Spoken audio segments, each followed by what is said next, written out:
تکفیر باقی جو ہے نا وہ ہاں تکفیر کا معاملہ یہ ہے میرے بھائی جی، تکفیر کا معاملہ جو ہے نا یہ مسئلہ بڑا ایک ڈیفرنٹ ہو جاتا ہے. اس طرح اینالوجیز بنانی شروع کر دینا اگر ہم تو معاملات بڑے بگڑ جائیں گے.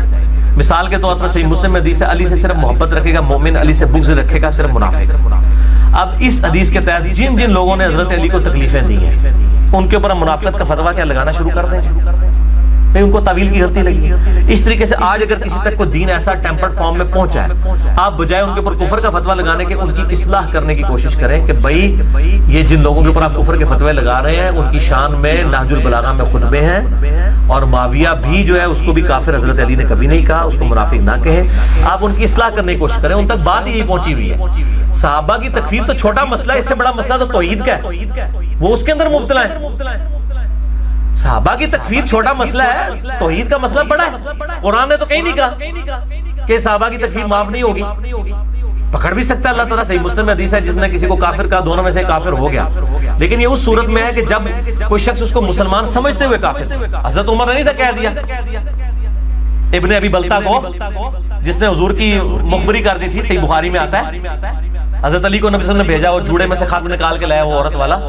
تو حضرت عمر نے کہا تھا کہ یا رسول اللہ اجازت دیں میں اس منافق کو قتل کر دوں. آپ نے فرمایا چھوڑو یہ بدری ہے، اللہ نے اگلی پچھلی خطائیں اس کی معاف کر دی. نبی کے ساتھ خیانت کرنے والا منافق ہی ہو سکتا ہے، لیکن مسلمان تھا، اس کو غلطی تعویل کی لگ گئی. حضرت عمر کو بھی آپ نے یہ نہیں کہا کہ تم توبہ کرو، تم نے ایک مومن کو منافق ہے. ان کو پتا تھا، انہوں نے اپنی تعویل کے مطابق صحیح. اس طریقے سے اگر کسی میں ہے، ہم تو لعنت بیچتے ہیں اس شخص کے اوپر جو ابو بکر عمر اور عثمان کو کافر کہتا ہے، نعوذ باللہ من ذالک کے کسی صحابی کو اوپر. لیکن مسئلہ ہے کہ جس کو یہ کینسر لگ گیا ہوا ہے اس کا علاج کس نے کرنا ہے؟ سعودی عرب کے ریال لے کے اپنے مولویوں کا تو علاج نہیں کر رہے ہیں، ان کے اوپر فتوے لگا رہے ہیں. اور یہ بھی توسیع راشدی کلپ چڑھا رہا ہے وہ یاسر الحبیب کے.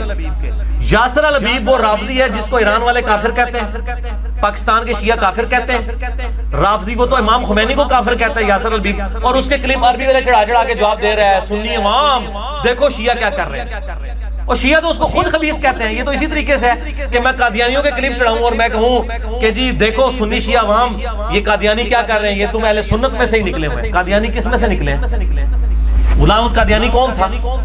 دیوبندیوں اور اہل حدیثوں کا شاگرد تھا، سنی تھا نا، شیعہ میں سے تو نہیں نکلا، سنیوں میں سے نکلا ہے نا. تو کیا جب سنی اس سے اعلان برات کر چکے ہیں، قادیانیوں کا بال اس پہ ڈالا جا سکتا ہے؟ یاسر الحبیب خبیث جو وہ بیٹھا ہوا ہے عرب ملکوں کے اندر اور وہ تقریریں کر کے تو سیدہ عائشہ کے بارے میں بکواس کرتا ہے اور قنوت نازلہ پڑھ رہا ہوتا ہے ابو بکر کے اوپر عمر کے اوپر. ان کی یہ باتیں بتاتے ہیں. ان کو یہ پوچھو اللہ کے بندو ان کے اوپر جو لعنت کر رہے ہو تو اپنا ٹائم ضائع کر رہے ہو.